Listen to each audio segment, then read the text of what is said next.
আসসালামু আলাইকুম ওয়া রাহমাতুল্লাহি ওয়া বারাকাতুহু। আল্লাহর প্রিয়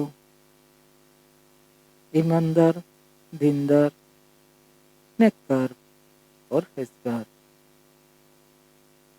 মুমিন, মুত্তাকিন, পরিপূর্ণ মুসলমান ভাই ও বোনেরা এবং যারা আমাকে দেখতে এবং শুনতে পাচ্ছেন, সকলকেই আমি আমার হৃদয়ের পবিত্র ভালোবাসা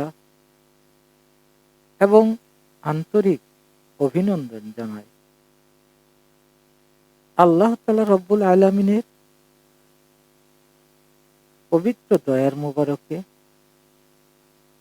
তার প্রিয় হাবিব মোবারক, আমার জীবনের নবী হুজুর সাল্লাল্লাহু আলাইহি ওয়াসাল্লামের পবিত্র তরিক মোবারকে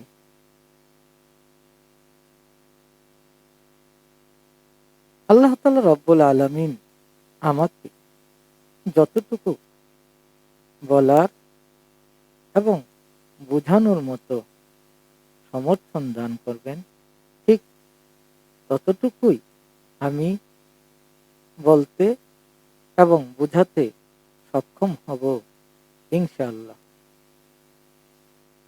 আল্লাহ তাআলা রব্বুল আলামিনের দয়া থেকে পূর্বে অথবা বিগত সময়ে আমি বলেছি, আল্লাহ তাআলা রব্বুল আলামিন আমাকে দয়া করে একটি দল গঠন করার সুযোগ দান করলে সেই দলে শুধুই সত্যবান, ত্যাগী, মানবিক, সৌহার্দ্যপূর্ণ এবং সত্য, দক্ষশীল, জ্ঞানী কর্মজীবীদের দ্বারা আমি একটি দল প্রতিষ্ঠিত করব ইনশাআল্লাহ। আমি বলেছি যে আমি প্রথম পর্যায়ে কুটিতে মাত্র ১০০ জন মানুষ গ্রহণ করব। তাহলে এই দেশের লোক সংখ্যা যদি ২০ কোটি হয়, তাহলে আমি মাত্র ২,০০০ লোক অথবা জনতা আমি আমার দলের অন্তর্ভুক্তে আনবো ইনশাআল্লাহ। এই ২,০০০ দলের ভিতর, মানুষের ভিতর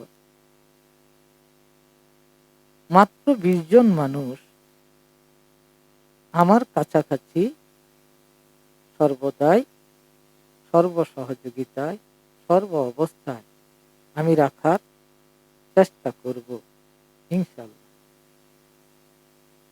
এই ২০ জন মানুষকে আল্লাহর দয়া থেকে আমি আগলে রাখার সর্বোচ্চ প্রচেষ্টাকে প্রতিষ্ঠিত করব। এই ২০ জন মানুষ ২০০ জন মানুষকে, ২,০০০ জন, ২০০ জন মানুষকে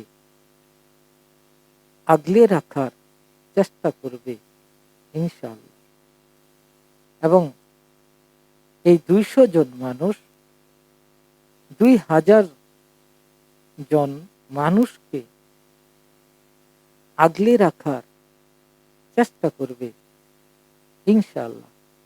এইভাবেই আমি মাত্র ২০,০০০ মানুষ আমার দলের সীমাবদ্ধতার অংশে প্রতিষ্ঠিত করব ইনশাআল্লাহ। আমি আজকের ভিডিওতে বলবো,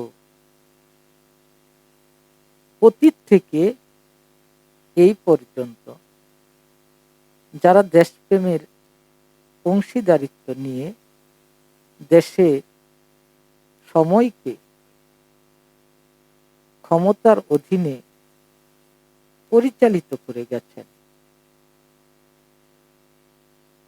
তাদের পরিচালনা, পর্যবেক্ষণতা, দক্ষতা এবং সার্বিক আলোচনার বিষয়বস্তুগুলি আমি তুলে আনার চেষ্টা করব ইনশাআল্লাহ।